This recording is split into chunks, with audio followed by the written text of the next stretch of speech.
So yeah, repeat what you said. Okay, yeah. So I think a good idea for your outro song would be the song "Love Will Keep Us Together," because it kind of can be read as a possessive sort of love, and it's about growing old together, and and there is a bit of obsession involved. So I think that's why it'd be quite interesting to use that. Yeah, perfect. Oh yeah, and then the lyric I was going to mention was, when the others turn you off, who will be turning you on?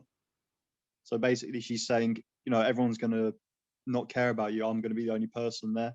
Yeah, So which if you think about domestic abuse and those kind of relationships is exactly what they try and like persuade their abusee to think about. I was thinking that for more as like inspiration for the build up kind of song, but I'm not sure whether that's a bit too film noir romantic. Maybe you want something a bit more kind of harsher, I don't know, or a bit like has some like dissonance, a bit like disturbing in the background. I'm not really sure.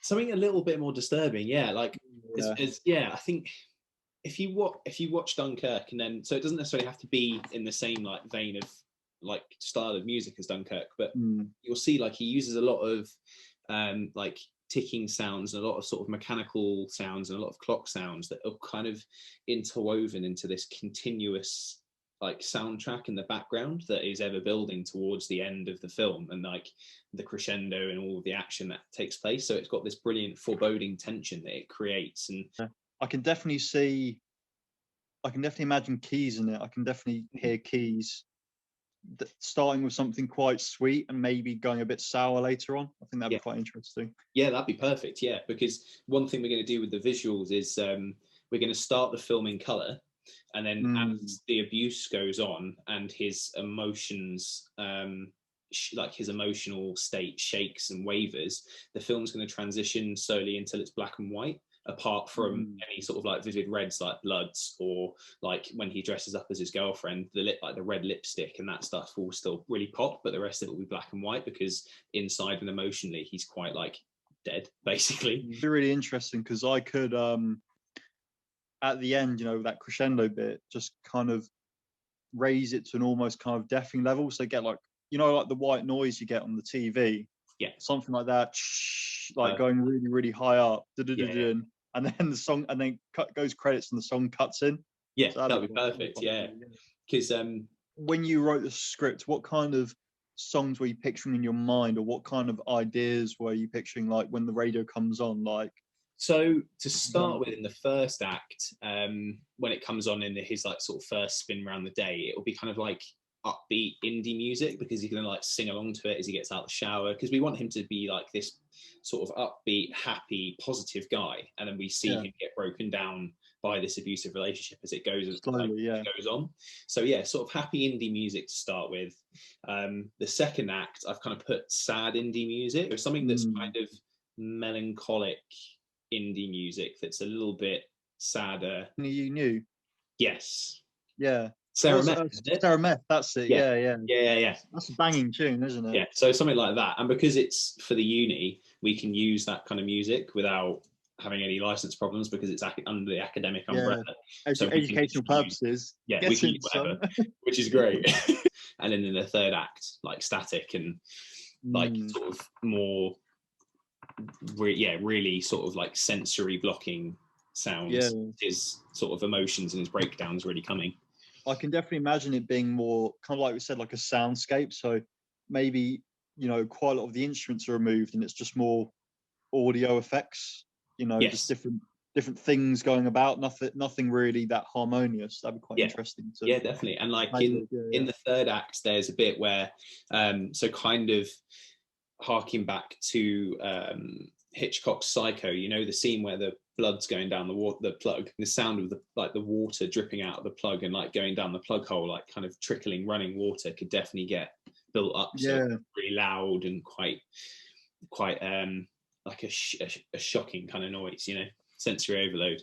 Useful actually is if you, as well as doing the music, if you kind of provided me a list of sound effects you want, other than what's going to be picked up from the boom mic. If you want something very specific to be carried out, then like I said, just send me a list and I'll yeah. point them in the right direction. You know, I'll get them really good quality. Yeah. Who's got any ideas, just like feel free to sort of chime in, because it's going to be based in the flat, which will be the only sort of set that we've got. So we've got the bedroom, like the living room, kitchen area, and the bathroom. So the only visual presence of the girlfriend with the post-it notes, and eventually when Jack is in drag. Going to use things like flowers in the background, that in the background of shots, and particularly like the 3-act sequence. So at the beginning of the film, you've got like really nice vibrant flowers. In the middle act, they're kind of wilting, and in the final act, they're kind of dead, but they're in the background, they're in the corner, so it's all kind of building to the mise-en-scene a little bit. We're going to use art that's hanging on the walls, and that's going to change throughout the course of the film. So it starts at the moment up there's a really nice picture of like Studland Bay and like a really nice beach. So in the first act, that'll be up there. Second act, it'll be a thunderstorm. And then third act, it will change to be like, you know, the Scream, the really famous like painting. Yeah. So it'll be that one to kind of sort of represent his like emotional disturbance and change throughout the rest of the film. I was thinking for color scheme, so it can start in color, and as the film goes on, and just fade it out, wash it a bit. Yeah. Sure. So towards the end, it's then just black and white, and then the only thing in the final act that's got color in can be any blood or any like lipstick or bruises, so they're really obvious. Do you think that would work? Yeah, I think especially at the end, if we had everything black and white and then just to post it bright. Perfect. Yeah. Maybe stuff like that. Yeah, do that. So you want like the sort of reds and pinks and shit. Okay, sure. Be kind of like the girl in Spielberg. What is it? Spielberg. Yeah. Fucking cool. Yeah, Schindler's List. The red girl in the red coat. Yeah, perfect. That sort of vibe. Okay. But yes, yeah, exactly that kind of thing. And like one of the when we sort of come on to cinematography in a little bit, like one of the shots that I wanted to pull off was from Psycho. You know, when the blood's going down the drain and stuff. As well. Yeah. Like vivid, as opposed to everything else that'd be quite dull. And I was also thinking, so for post-it notes, go from the first act to the second act, and the second act to the third act. I kind of want to do it almost stop motion style. So particularly on the second act to the third act, we see lots of post-it notes filling up the calendar with all different kinds of messages that are getting more and more abusive and more controlling. So it will kind of be like one appears, you have a bit of time to read it, another one appears, bit of time to read it, another one appears, and until it fills up, but kind of stop motiony. And in that way, it progresses time quicker and in a more interesting way. Is it same frame filling up with post-its or different bits, or? Yeah, same frame, filling up with post-its. And then, you know, above it, we'll be able to see the painting that will at that stage be the thunderstorm. We can see that transition into the Scream as well, so we can have like stop motion kind of transitions and changes. You should have like pictures of her around the flat as well, if you know what I mean, to maybe give her, I don't know, up to you, maybe not giving her a face is more powerful than giving her a face. I don't know. For the set, right, we have two options in terms of like tidiness, because so it's going to be in a domestic setting, right? And I was having two trails of thought of, do we make the set at the beginning of the film like kind of tidy but lived in, so like there's like washing around or that kind of stuff, like it's not untidy but it's kind of like presentable, and either as the film goes on it becomes more and more tidy and hyper tidy, so as he's doing all the housework and trying to not set her off so he doesn't get a beating, so he has to make sure everything's perfect. Or do we go the opposite way and show the flat get more and more but like sort of messy and derelict to represent? I think that way, just because in reality I think anyone who's getting crazier or more depressed in a way are going to tidy much less than they did at the start of it, if you know what I mean, especially if it works well with the color scheme. Say at the beginning there's a lot of reds and black as well, I think, because, you know, love and danger and anger, and then by the end of it, it's all gray and washed out, as well as the flat being more dirty. I think he'll very well express the emotion of it, I guess. I kind of get it. Like, it's kind of just a straightforward visual metaphor. As it progresses, things get messier. You know, pretty straightforward. But I kind of, on the other hand, I kind of like the juxtaposition of, if everything's, as gradually goes to shit, basically, it gradually gets cleaner and cleaner. Yeah. Everything seems all right, but there's still something off-putting about it. Yeah. Ooh. Nice. I think I agree with Stephen there. I think it's kind of uncomfortable because you're Yeah, watching. yeah. It's like it's too perfect, basically. You're watching what shouldn't be happening happen, or that she's got him in such a hold that even though he's so upset, he's still doing this. Yeah. Like this is the only power he's got over sort of thing. I mean, either way, it's going to give across the sort of the idea that whatever she's doing is fucking him up, because it's illogical to be tidying that much if he is feeling that way anyway. But then, so in terms of like visual style, I think it works better if it goes from messy to tidy. Okay, nice. Yeah. All right, cool. So you want by the end of it him to be completely like in control from his girlfriend. If a bit like Psycho that's what you're referencing, like, you know, he fully believes like his, you know, even though his mum's dead, like controlled by her in a way. But yeah, so 100% like that. Yeah, okay, that sort of vibe. Yeah, I think that works better. Yeah, and I especially like how Stephen phrased it with the juxtaposition of it, because if having done a bit of research into sort of domestic abuse and that kind of stuff, is people do put this like front on. Yeah, I think because it's less obvious, but you'll still be able to notice it. I think it works better, and it's just slightly more uncomfortable. Yeah, costumes will be pretty simple. Like they'll be mostly like my clothes and like clothes we've got around the house and stuff. There's going to be a bit of like waist above like nakedness in order to show like bruising and damaging, symmetry with the beginning and the end shots. Not too sure about visceral close-ups of body, like examining like marks and stuff, and like just a medium shot. It's something that's there, but it's not like too much. We're not overly emphasizing. Yeah. And I guess with the color scheme, it will kind of pop out anyway if it's sort of grey and black and white at that point as well. Rather, if you're going to show it multiple times early on, you can, if it's sort of slightly hidden, like whether it's like through a crack in the bathroom door, you just sort of see him walk past and there's a bruise. So if you sort of make it sort of hinted, but then obviously like up until the end point, and then you can just sort of be like, look at what she's done. Yeah, she's before, but before because if you're sort of seeing little bits, and then it's like, whoa, it's that much. Shots that kind of symbolize prison and like being trapped. So like blinds that kind of look like bars, particularly in the bedroom. Those like blinds like banging on the window and the light sort of penetrating through in a way that kind of looks like bars and prison shots. But again, any other ideas of shots? So like through a crack in the door, I guess exactly again is kind of like a bar, and you're kind of impeded in that sense. Oh, she's not here. Ideas and shots that like you guys can think of to kind of represent like being trapped or like oppressed, so kind of claustrophobic kind of shots. Basically just shooting anything with something sort of partially in the foreground, kind of like that, you know, just something like that, just partially obscured, things in the foreground, them slightly in the background. Yeah, anything that makes it seem tight spaced, you know, like not much breathing room for the audience, you know.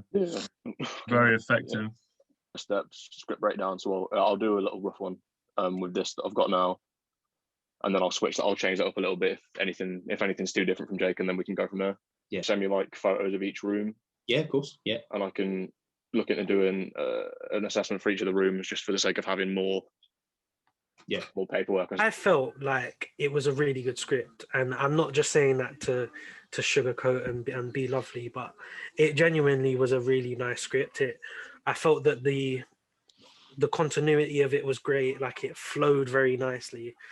In terms of dialogue, I felt like there was very little that felt forced.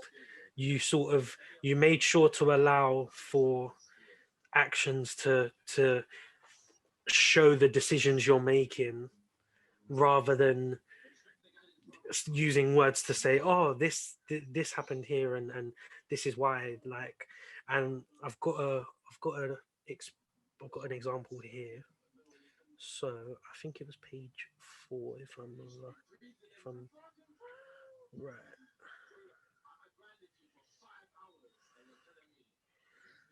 So so on page 4, when the girlfriend is sort of talking down to her man, the way that you, instead of letting the girlfriend's dialogue run, in the middle you have the very short line, Jack stares blankly at his reflection.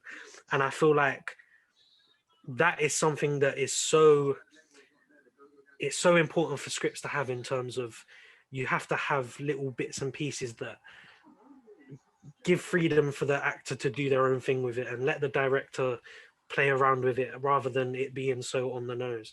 Yeah. And yeah, honestly, dialogue was very good. I do think that in some action places, there's dialogue that's the way that you're asking for your actor to do something that is sort of subjective to different people. So I would more so. For an example, Sad Jack looks down into the sink, drops of blood swirl away down a plug hole, flowing in the trickling water. The actor will take that in so many different directions, and I feel it's down to the actor to sort of take a character on and to make their own thing of it.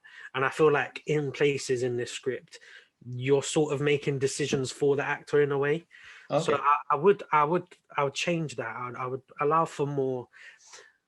I would allow for it to be more interpretation based and free that up for your characters. I just think in terms of the subject material, you've gone for something that is very important to be spoken on, and it's important that that's represented in film.